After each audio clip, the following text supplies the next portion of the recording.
Welcome to the College Bound Toolbox training video. This video will take you on a tour of the College Bound Toolbox and explain how to use its features. The College Bound Toolbox can be used for tracking student progress, editing student information, downloading your up-to-the-minute College Bound reports, and checking FAFSA completion status for College Bound seniors. First, to use the Toolbox, you'll need an account. Portal access is granted by Washington Student Achievement Council staff. If you need a portal account, you can email us at collegebound@wsac.wa.gov indicating that you would like access. In the email, please include your name, job title, school, district name, and office phone number. Each person at your school using the Toolbox should have their own account. Once you do have a portal account, you can log into the portal at portal.wsac.wa.gov, and then at the top right, you will see the login link. We recommend bookmarking the login page, or if you find that you're on a computer that doesn't have your bookmarks or you can't remember the URL, you can go to the portal through the WSAC website. First, you'll go to wsac.wa.gov, where you will reach the WSAC homepage, and there you will see a list of our quick links, one of which being the portal Financial Aid Administration.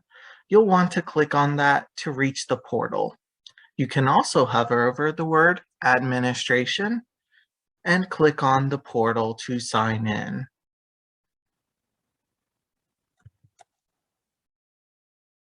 Once you have reached the main login page, you will use the school email provided by you for your username, and then your password will be set by you when your account was activated. If you can't remember your password, you can use the Forgot Your Password link underneath the password bar. Once you log in, you'll find yourself on the portal homepage. To get to the toolbox, you will just need to click on Programs, College Bound, and then Toolbox.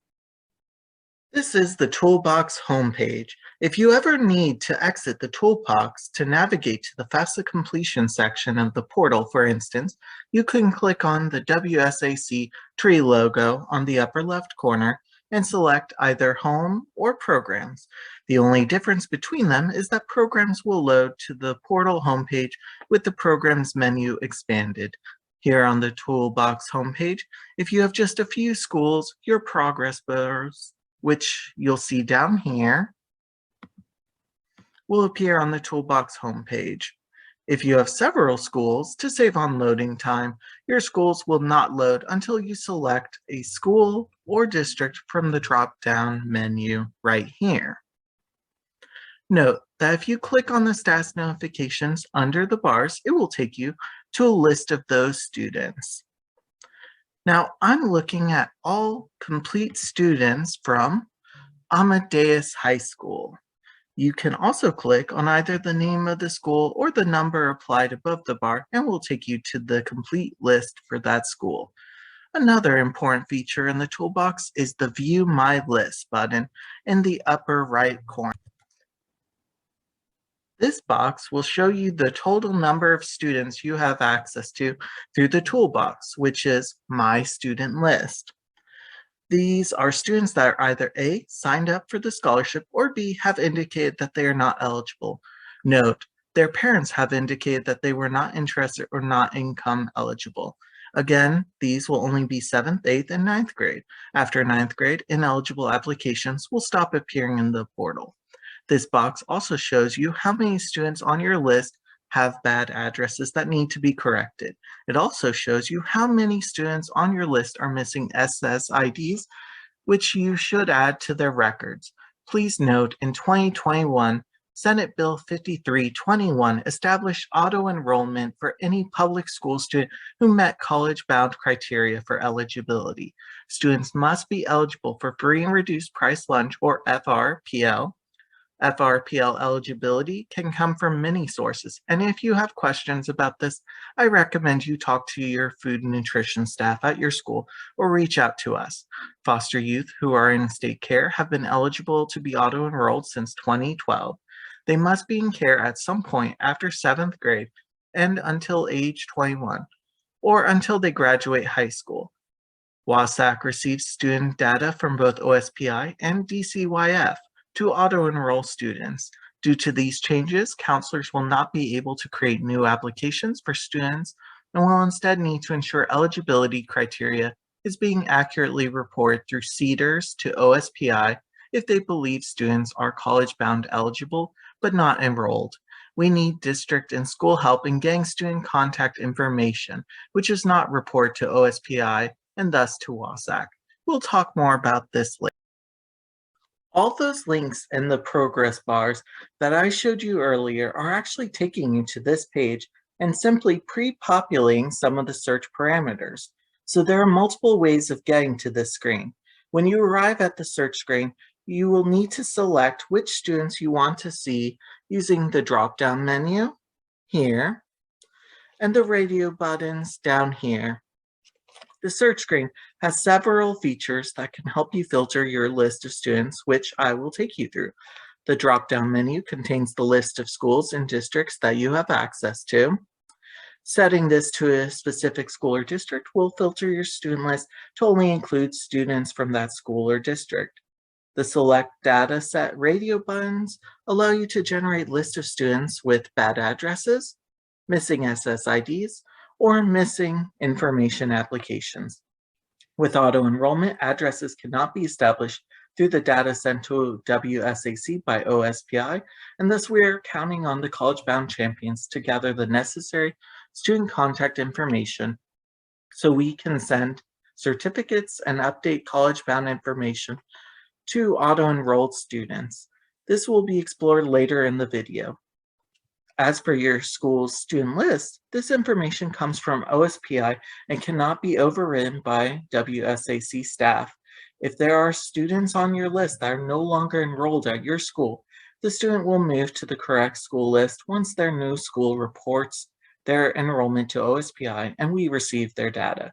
It may take a bit of time for that to happen, but rest assured that being on the incorrect list will not affect the student's scholarship.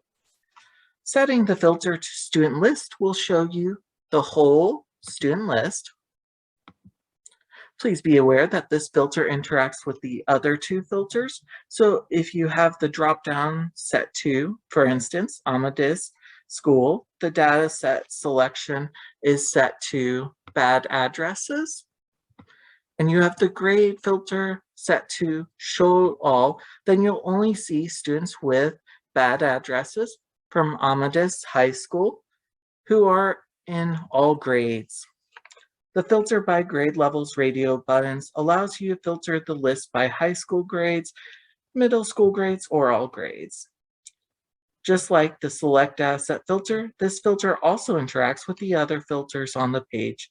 The search bar above the records list can be used for detailed searching, and filtering the list will take any words that you type separated by spaces into the search bar and look for those words in the student's records. The search bar will be looking in the following fields: school name, first name, last name, SSID, grad year, application status, and the FAFSA match status. An important note on FAFSA match status is that unmatched means we could not match their college-bound application with the FAFSA, or the student may have submitted the wrong year, so we were unable to match it and should only apply to high school seniors.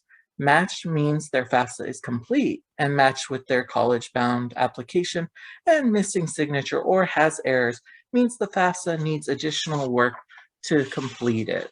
In other words, the search bar can search every field except the address field. Let's go back to the entire student list.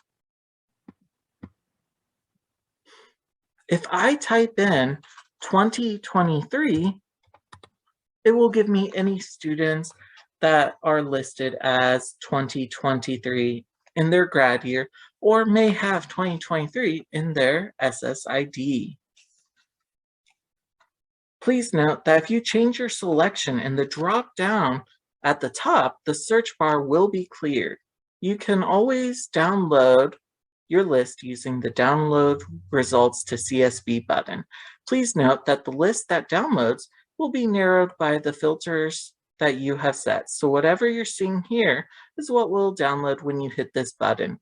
Clicking on a view link next to a student's record will take you to their application details, which shows their student and guardian information.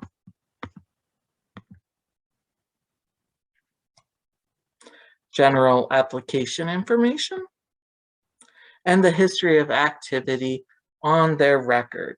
You can update the student or guardian information by clicking the Edit button. You can now fill in any buttons that are missing or need to be updated. You will finalize the changes by clicking the Save button. Now let's go back to the Toolbox homepage. There may be some questions on missing information letters. These will no longer be done in the portal, as this is only pertinent for private schools and homeschooled students with the enrollment process. The staff at College Bound are working to ensure that eligible students are reaching out for their scholarship opportunities. If there's question about a student's eligibility or starting an application, this should be directed to collegebound at wsac.wa.gov. As mentioned previously, data comes from OSPI and DCYF. In the upper right corner, you'll also see a button titled Bulk Update. Bulk Update will be used when updating application for college-bound students already in the system, specifically when needing to update those students under bad addresses. As previously mentioned, bad addresses occur when pieces of the student contact information is missing or out of date. We recommend updating monthly for best practice. Auto-enrollment occurs monthly. To upload, you must use the provided template, as can be seen here, and not modify the headers in any way, as this will result with an unsuccessful upload. Important note, please ensure that you are saving your file type as CSV, delimited, otherwise your upload will not be successful and there won't be any errors displayed. Should you get an error like this, you'll see that this is an unsuccessful upload. If you scroll down, you will see two columns, one that shows you the required column row, which will be your header, such as OSPI, building code, and the second column will show you the rows of where the errors are. The numbers represent the row number.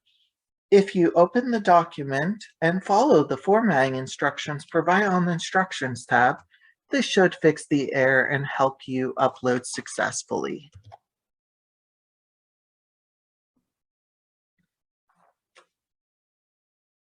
Some common errors are schools will type in confidential for phone numbers, and because that's not listed as a correct format, it won't let you upload. Luckily, that information isn't required. So should you have a student listed under confidential for their phone number, that can just be left blank. The OSPI building code will always be the same for the whole school. Just make sure that it isn't left blank, and sometimes the code isn't included for students at the end of the list, which again, won't be a successful upload. Another common issue is placing a period after the middle initial. It should only be one character. The format for students' birth date is also delicate. Please ensure it is formatted in one of these 4 ways. And lastly, regarding the student's address, please ensure that is the mailing address and not the physical address, as some students have 2 addresses. Each part of the address should be in its own column. The mailing address, apartment number if applicable, the address city, address state, and address zip. When it comes to the zip code, there are two separate columns for that data to be entered. The first column is for the first 5 digits, and the second column is the last 4. But that information isn't required, so if it's easier, just include the 5-digit zip code in the first column. You can download the template by clicking on the blue link shown here, which will be ready for you to start entering your information. You can either download a CSV version of your list of students with bad addresses using the portal lookup tool we discussed earlier and copy that onto this downloadable template, or you can copy and paste your list of students on FRPL and start making your changes. Once your changes are complete, save the document and it'll be ready for the upload. Also, on the right of your screen, you'll see a box with contact information in it. This is how you can contact the College Bound program staff either by email or by phone. Please note, this email address is not the secure messaging feature. The secure messaging feature can be used when you need to send us upload files for review or if you need to send social security numbers. Some schools also prefer to use it to send SSIDs, but you do not have to use the secure message feature to send student names, birthdays, or any other contact information. We'll discuss more of the secure messaging feature later. Down here, under the additional resources section, you will find some helpful links. Clicking on any of these will take you to a different website outside of the toolbox. The resources for the counselors link will take you to the College Bound WSAC page, where we have collected all the resources that we think will help you in implementing College Bound to your students. Additional resources also includes the Toolbox tutorial link, which will take you to where this video can be found for future reference. You'll also see a menu at the top titled Pages. A link to the View My Lists search page is also available in the Pages drop-down menu. Below that, you'll see a link to the Secure Messages page. Let's go there now. The Secure Messages feature is how you should send us any message or file that contains private student information. Regular email is not secure from a cybersecurity standpoint. Please note that the Family Educational Rights and Privacy Act, better known as FERPA, protects the confidentiality of student educational records, and the act applies to any state or local education agency that receives federal funds. FERPA prohibits the disclosure of a student's protected information to a third party. This disclosure is prohibited whether it is made by hand delivery, verbally, fax, mail, or electronic transmission. Schools may disclose without consent directory information such as the student's name, address, telephone number, data, and place of birth, honors and awards, and dates of attendance. This page is your secure messages inbox where you can see messages that have been sent to you through the portal, likely from College Bound program staff. To send a message, you'll click on Create a new secure message to WSAC. You'll then construct a message like an email. Be sure to set the To field to College Bound Scholars. Add a subject and then attach any files you're sending using the Choose File button. You'll then write a brief message telling us what you're sending. Please note that once you select the documents from your files, you will still need to click the Attach button to finalize the attachment. You'll then click Send Message in the upper left corner. You can navigate back to the toolbox by clicking on Home, Programs, College Bound, and then Toolbox. Under the Pages menu, you will also find a link to the Student Lookup tool. This tool is different from the search page and that is intended to be used for finding specific students in the system that you cannot find on your student list.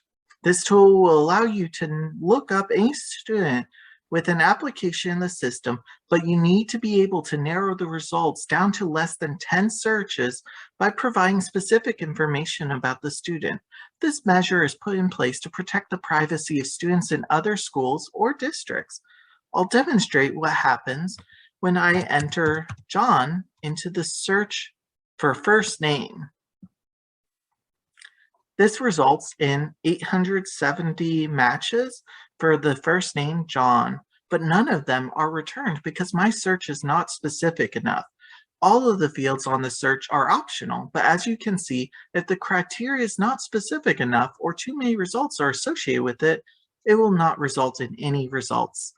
You can always return to the Toolbox homepage by clicking the Toolbox icon at the top of the screen. Lastly, under the Pages menu, you will find links to both the Portal Home and the College Bound Toolbox homepage. It's just another way to navigate to those pages. You can use whichever method you find the most convenient. The last menu to discuss in Toolbox is the My Account menu. By clicking on your name in the upper right corner, you can change your password or log out of your account. I'm going to show you what the change password looks like. As of March 15, 2022, the portal will be requiring two-factor authentication in an effort to meet organizational security policies. This means that you will need to verify the login through a separate medium for authentication, such as email, text, phone, or authenticator app. This information on the second form of authentication, as well as instructions if you would like to connect an authenticator app, can be found on this screen as well. That concludes our tour of the College Bound Toolbox. If you have any questions about how to use it, or if you or someone else at your school needs access, please email us at collegebound@wasac.wa.gov. Thank you very much for your time today.